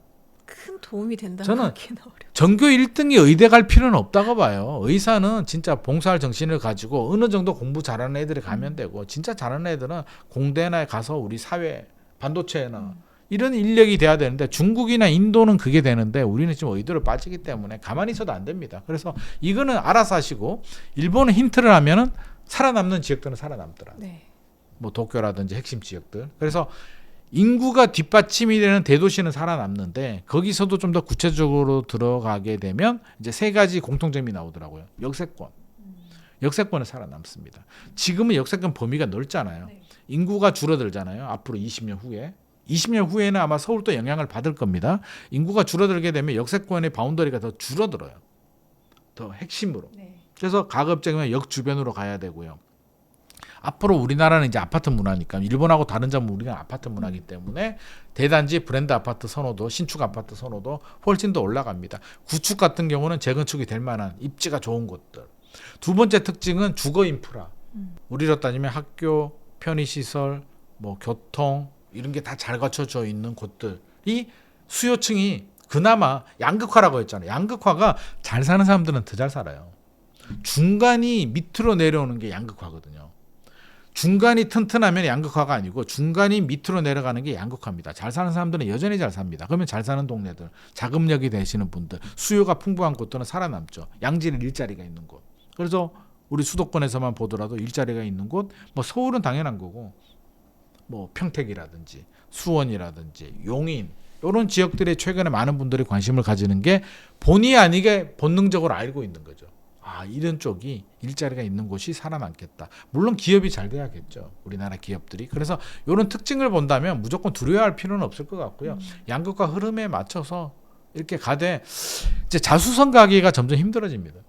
그냥 코인이라는 게 나와서 코인과 유튜브 때문에 요즘 젊은 분들이 빠르게 부를 이제 이루는 분들이 일부는 있는데 그게 사실 일부고. 그렇죠. 뭐 전체라고 할 수는 없는 거잖아요. 그래서 이 양극화는 커진다. 일본 젊은이들을 보면 저는 굉장히 좀 안타까운 게 일본에서 유행하는 게 혐소비라는 게 있거든요. 혐소비요? 소비를 혐오하는 겁니다. 90년대 이때 태어난 일본 젊은이들이 돈이 없잖아요. 태어났는데 장기 침체에 들어가니까 물가가 안 오르고 월급도 안 오르고 이제 가난해지는. 그러니까 예전에 태어난 사람들은 잘 살 왔을 때의 그 DNA가 좀 네. 남아 있는데 90년 이후에 태어난 애들은 없어요. 그러다 보니까 혐소비, 혐오로 하는 겁니다. 소비를 돈이 없으니까 합리화하는 겁니다. 껌은 왜 씹어? 턱 아픈데. 야 맥주 왜 먹냐? 그거 쓰고 속만 아픈데. 뭐 이런 거예요. 야 여행은 왜 가냐? 다리 아픈데. 여행 안 가도 돼. 뭐 이런 합리화를 하는 네. 소비를 혐오하는 게 혐소비인데 일본 젊은이들이 이제 그렇게 하고 있거든요. 그러면서 일본 젊은이들의 꿈이 뭐냐면 물론 모든 젊은이들의 꿈은 아닌데 제가 일본 가서 일본에 사는 후배한테 물어보니까 그 후배가 그 얘기를 하더라고요. 형, 일본 젊은이들의 꿈이 뭔 줄 알아? 뭔데? 도요다에서 나온 차가 있습니다. 우리 그 카니발처럼 생긴 네. 차가 있거든요. 그 차 사는 게 꿈이랍니다. 우리나라 젊은이한테 야 꿈이 뭐냐고 하면 현대에서 나온 차 하나 사는 게 꿈이야. 이런 꿈이 있을까요? 아파트 하나 사는 게 꿈이고 뭐 그렇잖아요. 그러니까 그 정도로 소박한 꿈을 가지고 있습니다. 경제가 안 좋기 때문에 다 활력을 잃어버리는 거죠. 그러면 일본이 이제 물가가 최근에 좀 오르기 시작했거든요. 빅맥 가격이 올라가지고 사회 문제가 됐잖아요. 가격이 오르네? 처음 봤어요. 30년 만에 가격이 오르는 걸 처음 봤거든요. 4,000원 하던 30년 전에 4,000원 하던 맥도날드 햄버거가 30년 동안 4,000원이었는데 4,200원이 되니까 놀라 자빠지는 거예요. 아니 가격이 왜 올라가지? 이런 현상은 처음 봤는데 이제 이게 대한민국에 우리가 준비하지 않으면 30년 후에 미래가 될 수도 있기 때문에 준비 잘해야 되고요. 이제 부의 대물림은 더 심화됩니다. 그래서 우리 이제 지금 부모님들 세대도 굉장히 중요한 게 그 후배가 차를 바꿨더라고요. 벤츠로 일본에서. 네. 일본에 벤츠 잘 안 타거든요. 네. 돈을 잘 버는 후배이신가 본데요. 돈도 잘 버는데 그래서 요즘 잘 되나 보네라고 하니까 장인어른이 사줬어 이러더라고. 갑자기 속이 싹 아프더라고요. 싹 아파요. 그래서 야 장인어른은 뭐해서 그렇게 돈 벌었냐? 일본이 경기도 안 좋은데 하니까 사실은요 장인어른이 6년 전까지는 평범했어요라고 하더라고. 근데 6년 만에 일본이 다이내믹하게 잘 살기가 힘들거든요. 네. 아니 왜 그렇지?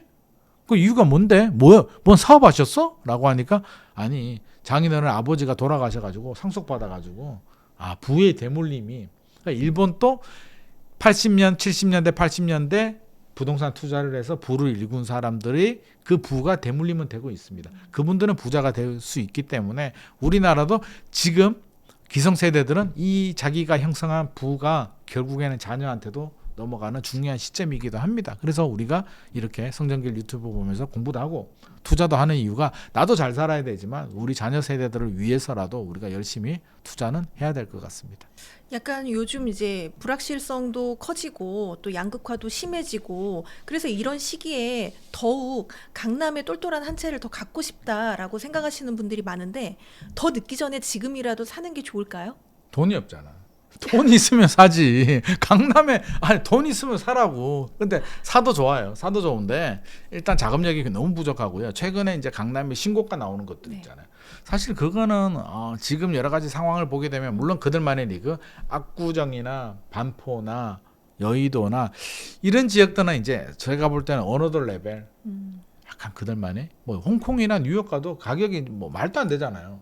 그러니까 말도 안 되는 지역은 이제 이미 하나의 성 캐슬이 된 것 같아요. 하나의 계급이 된 것 같습니다. 그래서 능력이 되시는 분들은 당연히 하시는 게 맞고요. 능력이 안 되시는 분들은 이제 준비를 해야 되는데 갑자기 무리하게 점핑할 수는 없으니까 이제 단계로 가야죠. 근데 물론 거기에 진입을 하면 좋겠습니다만 안 되는 분들은 이제 자기가 할 수 있는 범위 내에서 최선의 선택을 하셔야겠죠. 나는 현금이 뭐 2억 있다. 2억으로 강남에 어떻게 들어갑니까? 네. 강남에 원룸밖에 못 들어가잖아요. 그래서 그 원룸 같은 데는 들어가지 마시고 강남에 가는 게 중요한 게 아니라 강남의 역세권의 브랜드의 주거 인프라가 좋은 일자리가 있는 좋은 아파트를 사는 게 중요하죠. 그래서 그거는 이제 꿈이고 부모님이 능력이 되거나 본인이 능력되는 분이 아니라면 좋은 거는 알겠는데 너무 거기만 집착하지는 마시고 차선의 선택을 하는 거죠. 그러면 일단 나는 인서울이 목표다. 수도권에서도 뭐 일기 신도시, 뭐 분당이 목표다. 나름대로 목표를 가지고 이제 특히 젊은 분들한테 제가 말씀드리고 싶은 건 초조할 필요는 없어요. 앞으로도 기회는 많이 있습니다.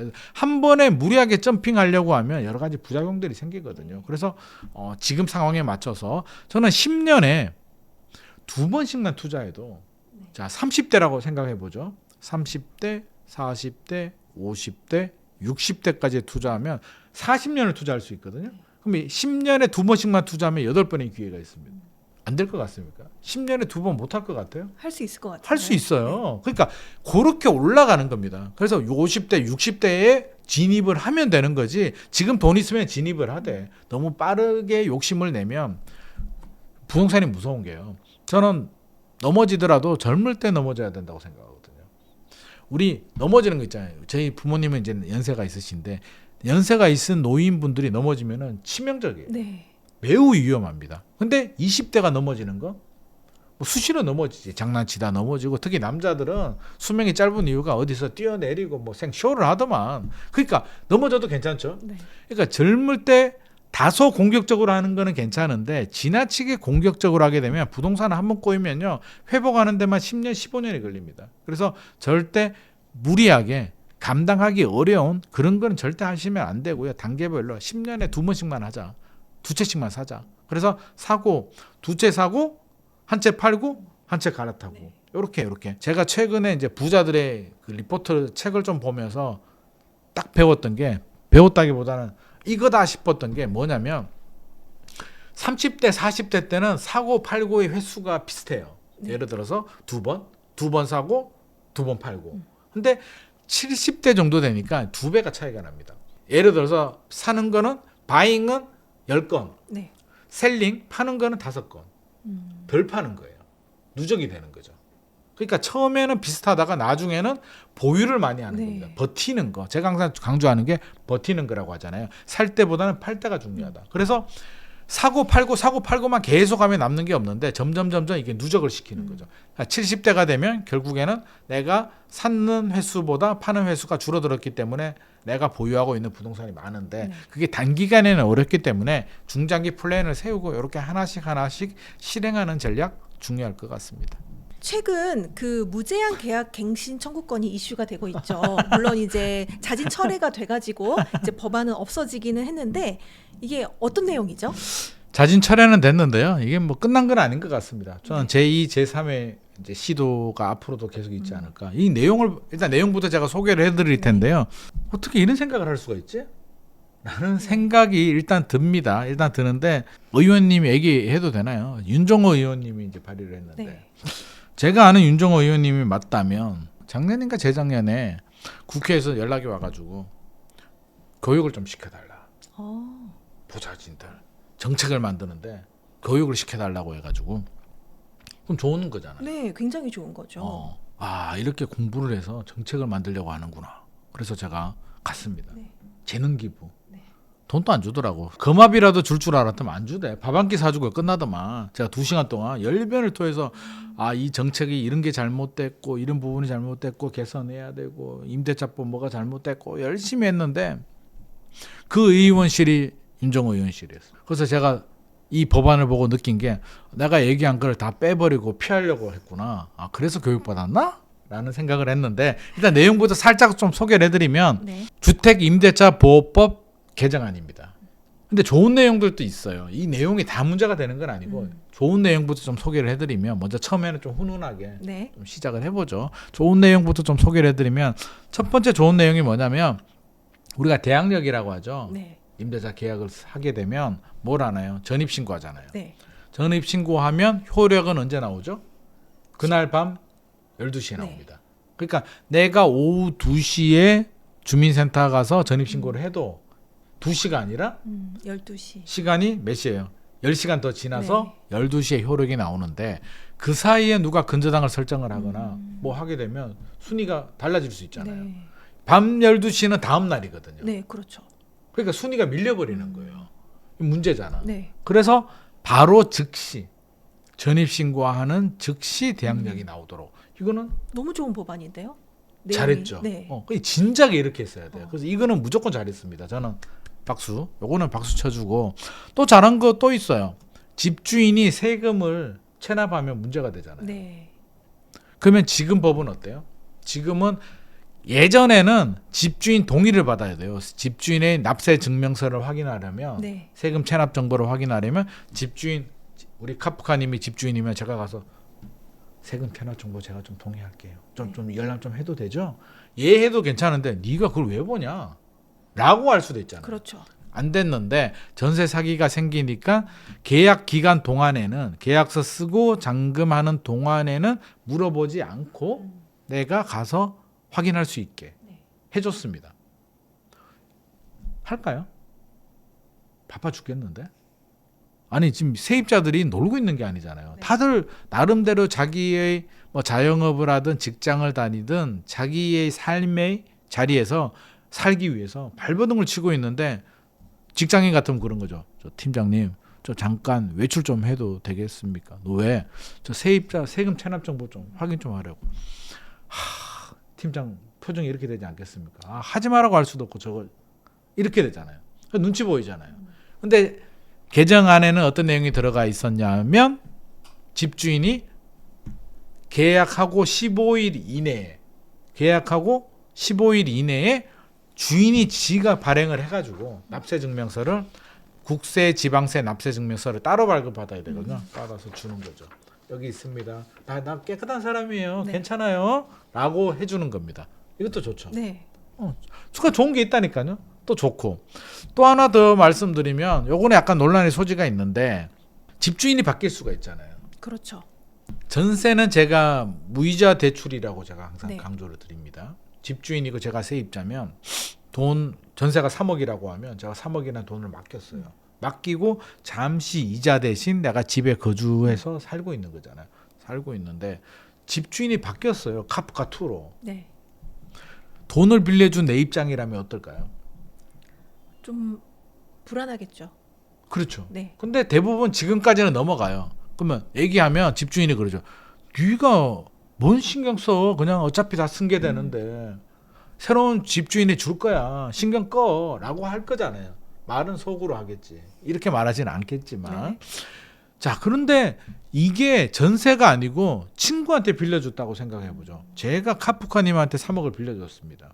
3억도 없지만 3억을 빌려줬는데 어느 날 가니까 카프카님이 그 3억에 대한 채권을 친구 카프카2한테 빌려준 거예요. 그럼 내 입장에서는 기분이 나쁘겠죠. 아니 나한테 통보를 해줘야지. 채무자가 바뀌었는데 왜 통보를 안 해줘. 그게 그 의미거든요. 그러니까 집주인이 바뀌면 세입자한테 통보를 해주는 게 맞겠죠. 그래서 통보하도록 바뀌었습니다. 주택임대차보호법 물론 폐지가 됐습니다만 네. 자동 폐기가 됐습니다. 이 좋은 거잖아요. 통보를 해줘야 되는데 문제가 어디서 생겼냐면 통보를 해줬는데 기님만이가 세입자인데 마음에 안 들어. 이미 기분 상했어. 네. 나 안 할래. 나 이거 싫어. 이거 지위 승계 인정 못하고 나갈래. 하면 계약 해지를 2달 이내에 해줘야 됩니다. 그러면 전 집주인인 카프카님이 저한테 2달 이내에 제 보증금 반환해줘야 되는데 3억 이미 나는 집 살 때 다 끼고 다 해버렸는데 없는데 3억을 어떻게? 그러면 2달 이내에 다른 새로운 세입자를 구해야 되는데 그렇죠. 구할 수 있을까요? 2달? 사실 2달 굉장히 짧거든요. 짧죠. 지금 계약에도 보통 잔금 2달 네. 잡는데 지금 얘기해서 2달 어떻게 채웁니까? 자, 여기서 첫 번째 집주인들이 열받습니다. 아니 3달도 아니고 3달도 힘든데 통보하는 것까지는 좋은데 2달은 이게 현실 감각이 너무 떨어진다. 그럼 그냥 역전세 되라는 거야. 나가 나쁜 집주인 되라는 거야. 라는 생각밖에 들지 않고요. 두 번째 열받는 게 이제 여기서 이제 폭발하게 되는데 우리 2+2 계약갱신 청구가 2년 사는 세입자가 만기 2달에서 6개월 전에 나 한 번 더 살래요 라고 하면 한 번뿐인 계약갱신 청구권을 신청하게 되면 집주인은 거절할 수 있는 부분이 아니면 받아들여야 되죠. 근데 한 번이에요. 한 번에도 2020년, 2021년 전세시장 막 난리도 아닌 네. 난리도 났습니다. 난리가 났는데 자 이거를 거절부터 할까 두 가지가 있는데 하나는 거절 사유 중에는 집주인이 실거주하면 거절할 수가 있고요. 또 여러 가지 요인 중에 하나는 세입자가 2달 이상 연체 임대료를 뭐 반전세라고 생각해 보게 되면 한 달에 내가 카프카님한테 50만 원씩 줘야 되는데 제가 안 준 거예요. 2기라고 한다면 2기가 연속해서 2달 아닙니다. 50만 원 주고 그 다음 달에 50만 원 안 내고 또 50만 원 주고 그 다음 달에 50만 원 안 내면 연속이 아닌 안 내고 안 낸 게 2번이면 2기입니다. 2기 연체하면 카프카님이 열받죠. 계약갱신 청구 좀 할게요. 하지마. 니 2번 2기 연체했잖아. 나 너하고 안 해. 하면 거절이 되는 겁니다. 네. 근데 이거를 2기가 아니라 3기로 이번 보호법 내용에 집주인들 또 열받죠.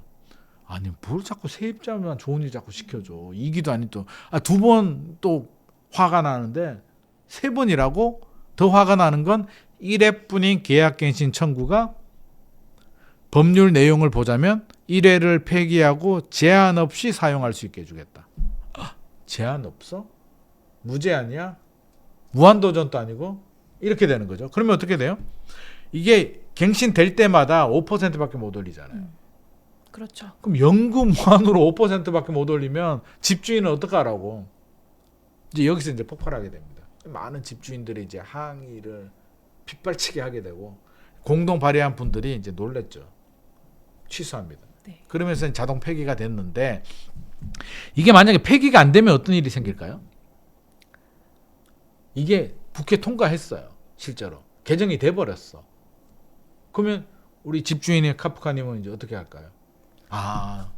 정부 정책이 이런데 세입자인 기님만의 주거 안정을 위해서 내가 당연히 받아들여야죠. 네, 알겠습니다. 이렇게 할까요?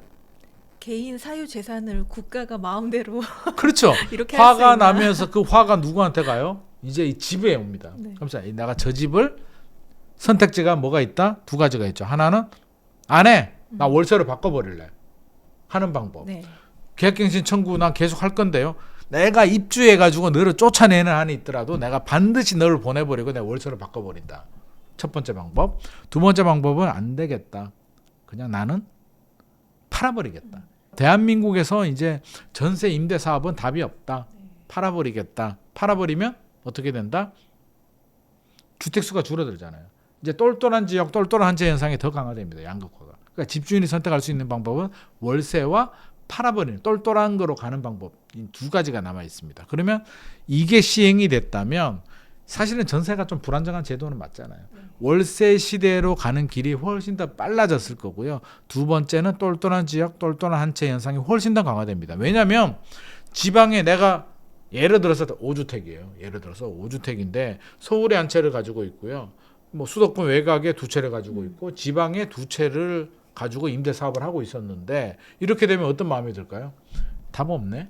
그렇죠. 팔자. 그러면 지방에 2채 팔고 수도권에 1-2채 팔고 난 1-2채만 가지고 갈래. 이런 전략 수정을 하겠죠. 그러면 주택시장은 엄청난 혼란이 생깁니다. 그렇죠. 주택시장은요. 자극을 줄 때마다 뭔가 계속 변화가 생겨요.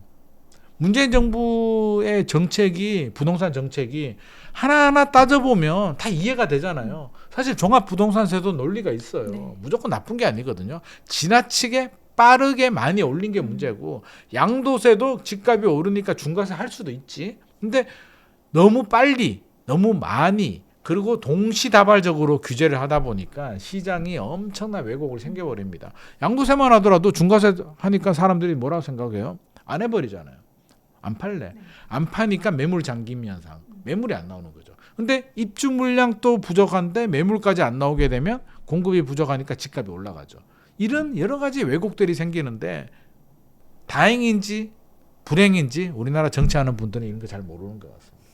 그래서 끊임없는 부작용이 생기고요. 우스갯소리로 이번에 무제한 계약갱신 청구가 나왔을 때 우스갯소리로 그런 말 많이 했습니다. 야, 이런 식으로 나오면 이제 집값 또 오르겠네? 네.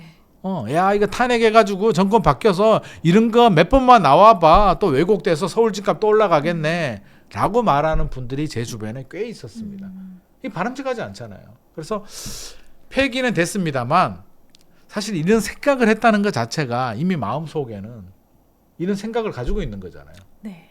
또 나의 지지 기반이 세입자. 네. 무주택자들이기 때문에 무주택자들한테 혜택을 줘야 된다라고 하지만 궁극적으로는 무주택자들이 제가 볼 땐 피해봅니다. 왜? 전세 살고 있는 무주택자가 그 집주인이 팔아버리거나 월세로 바꿔버리게 되면 세입자가 월세보다는 전세가 지금 좀 좋잖아요. 그래도 그렇죠. 어쩔 수 없이 월세로 가야 되고요. 전세가 줄어들게 되면 남아있는 전세 가격은 올라가죠. 엄청나게 올라가죠. 네. 새롭게 받는 왜냐하면 전세가 10개 있다가 3개밖에 안 남았다 그러면 그 전세가 얼마나 희소성이 있을까요? 집주인은 가격을 더 올립니다. 남아있는 전세 가격. 전세 가격 올라가죠. 월세 가격 올라가죠. 아파트는 다 올라가진 않고 똘똘한 지역에 있는 곳들은 또 치고 올라가고 안 좋은 곳들은 더 내려가는 양극화. 엄청난 부작용들이 생기니까 정책하시는 분들은 단순하게 1차적으로 표면적으로만 보고 세입자를 위한 정책이니까 무한으로 갱신하게 해줘야지 이런 어설픈 정책을 다시 시도를 한다면 궁극적으로 웃는 사람은 누구? 핵심 지역에 아파트를 가진 사람이라고 생각합니다. 향후 또 비슷한 법안이 또 발의될 가능성이 있다고 보시나요? 그럼요. 사람이 바뀌지 않습니다. 저는 그렇게 생각합니다. 사람 바뀌지 않습니다. 그러면 이걸 한 번을 통해서 이게 반시장적인 정책은 정말 위험하구나. 나 정말 다음에는 부작용 또 고려해서 잘 만들어야지 라고 생각할까요? 그렇게 안 할걸요? 아마 그럴 겁니다.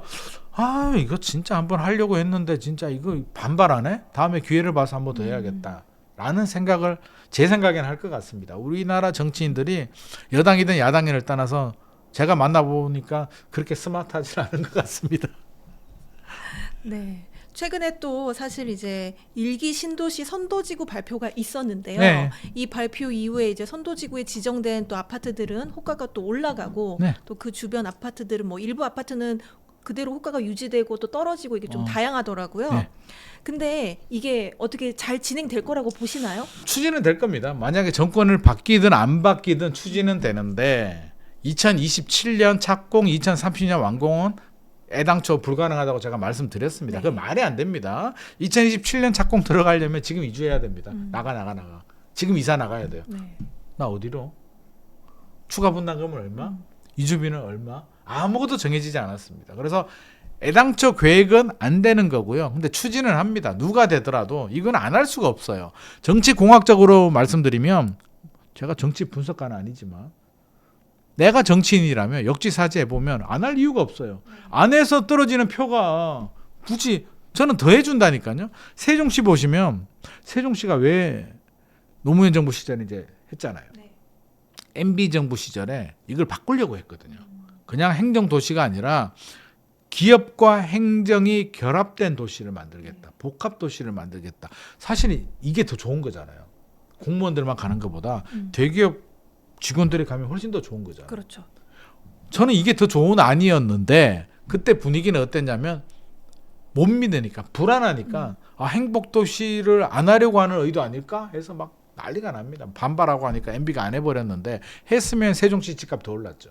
근데 이렇게 민감한 문제입니다. 정치적으로는. 그러니까 일기 신도시를 안 한다는 말을 꺼내는 순간 그 일기 신도시에 있는 지역구는 다 날아갑니다. 대통령 선거 때 표 날아가고요. 국회의원, 지방의원 표 다 날아갑니다. 과연 정치인들이 그런 무리수를 둘 가능성은 전혀 없다고 생각합니다. 그러면 추진하고 오히려 더 빨리? 더 많이? 선도지구 지금 몇 개 지정했잖아요. 어차피 10년, 15년 걸리잖아요. 20년 걸릴 수도 있습니다. 그러면 어떻게 돼요? 뭐 더 지정하지 뭐 하고 이주대책 준비하면 되지 뭐. 어차피 내 임기 5년 이주대책해도 만약에 정권이 바뀌어도 차차기해서 해야 될 일이잖아요. 저 같으면요. 제가 이번에 대통령 나와서 당선이 되면 저는 선도지구 한 5배 정도 더 지정합니다. 다 지하철 역마다 다. 네. 다 하고 뭐 이주 대책 해주면 되지 뭐 발표하고 저는 다 해버립니다. 뭐. 왜? 그게 표기 유리하니까. 그래서 제가 정치가 안 되나 봅니다. 이렇게 포퓰리즘 하면 나라가 거들나는데 아마 이렇게 될 것 같습니다. 그리고 뭐 공공 주도로 이제 빨리 속도를 낼 수 있는 여러 가지 아이디어가 나오기 때문에 추진됩니다. 그래서 일개 신도시는 걱정 안 하셔도 되고요. 자, 여기서 포인트. 우리는 또 포인트가 중요하죠. 투자 전략. 그렇죠. 선도지구 지정된 곳들은 지금 기대감이 굉장히 높잖아요.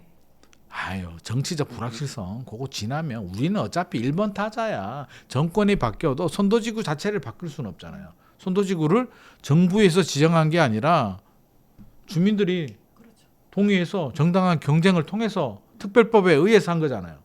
그러니까 기대감이 높아서 쉽게 떨어지진 않는데 선도지구에서 탈락한 단지들은 지금 사실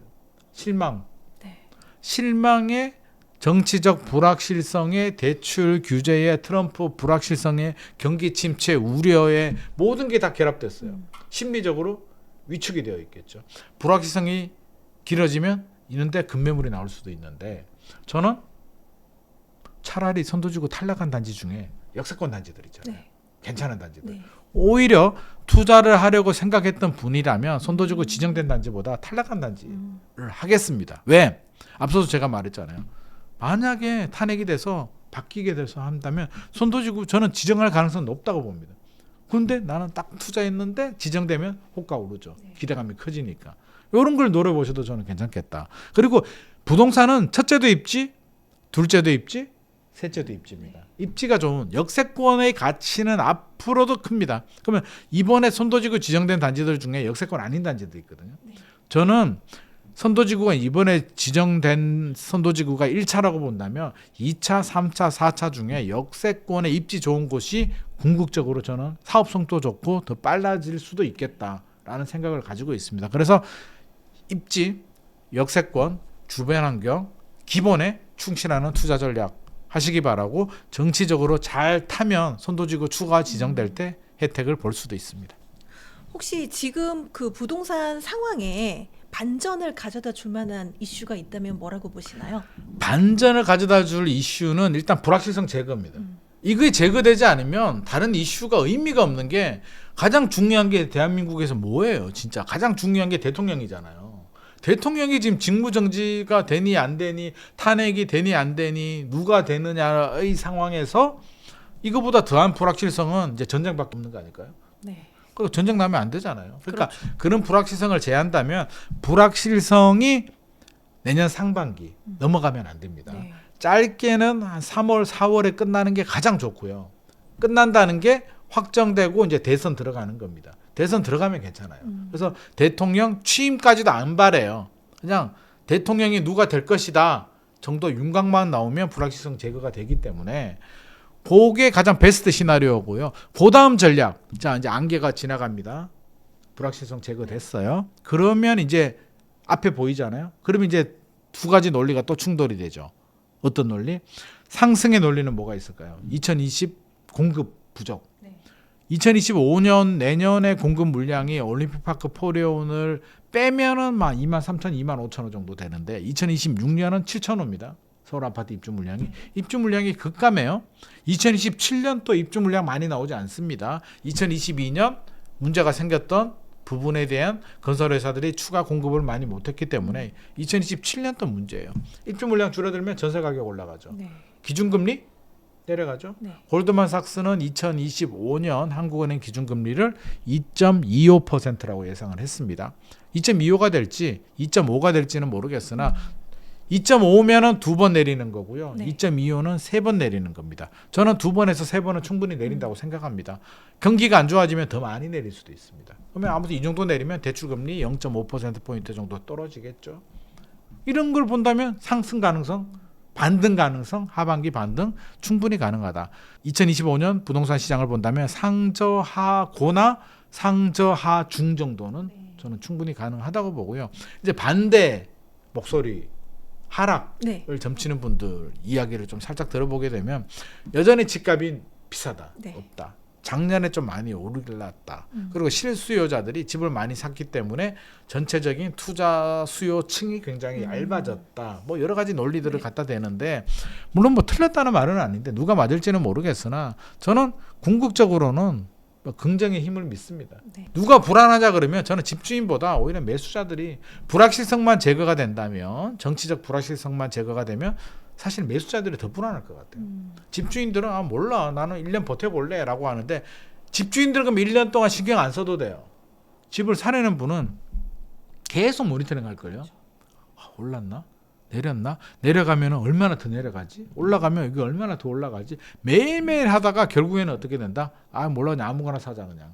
이런 상황이 발생할 수도 있기 때문에 저는 불확실성만 제거가 된다면 하반기 반등 가능하고요. 물론 폭등까지는 모르겠습니다. 폭등까지는 지금 좀 무리인 것 같고 폭등 돼서도 안 되고요. 저는 폭등 바라지 않습니다. 때가 됐을 때 올라야 되고요. 2021년까지 상승장 마무리가 됐고 지금 조정의 터널을 통과하고 있는데 적어도 1, 2년 정도는 저는 조정의 터널을 더 통과했으면 좋겠다. 그러면 상승장으로 진입하더라도 2026년이나 7년 정도 진입하는 게 흐름상으로도 맞다고 생각합니다. 그래서 순리대로 가면 될 것 같고요. 내 집 마련하시는 분들 저는 2025년 내년 상반기가 정말 중요한 기회라고 생각합니다. 기회 제가 강조드리잖아요. 네. 왜 기회냐? 자, 생각을 해보세요. 불확실성이 하반기로 전이가 돼요. 그럼 어떻게 될까요? 그럼 금매로 집값이 떨어지죠. 네. 금매로 떨어지면 이제 2차 하락이 올 수도 있습니다. 네. 고점 대비 한 30% 떨어지는 2차 하락이 오게 되면 이제 정권이 바뀌었잖아요. 네. 바뀌었다고 쳐요. 네. 바뀌겠지 뭐. 그럼 떨어졌으면 안 바뀌어도 정부는 어떻게 할까? 집값이 폭락하는데 대한민국에서 집값이 폭락한다는 얘기는 경제에 안 그래도 안 좋은 경제에 치명타를 주거든요. 그렇죠. 그럼 정부는 뭘 해야 될까요? 규제를 풀어야 되죠. 네. 푸는데 만약에 정권 교체가 됐다고 생각해 보자고요. 하반기에 정권 교체가 됐는데 집값이 떨어지고 경제가 치명타를 받아. 만약에 민주당이 됐다고 쳐요. 180석을 가진 민주당이 정권을 잡았는데 집값이 폭락해서 경제에 악영향을 미친다? 가만히 있을까요? 그분들이 눈치가 더 빨라요. 눈치가 얼마나 빠른데. 그 운동을 했던 분들이기 때문에 운동권 출신들은 눈치가 백단입니다. 규제 윤석열 정부 풀어준 거 이상으로 빨리 풉니다. 법 윤석열 정부는 법 개정이 안 됐잖아요. 여기는 일사천리로 법 개정이 됩니다. 그러면 반등 가능성 한 6개월 1년 지나면 반등합니다. 그게 좋은 기회일 수도 있고 설사 2차 하락이 안 오더라도 안 오면 어떻게 돼요? 앞서서 제가 말한 상저, 하중, 상저, 하고 네. 그러면 사야지. 사야죠. 그러니까 이렇게나 저렇게나 기회라고요.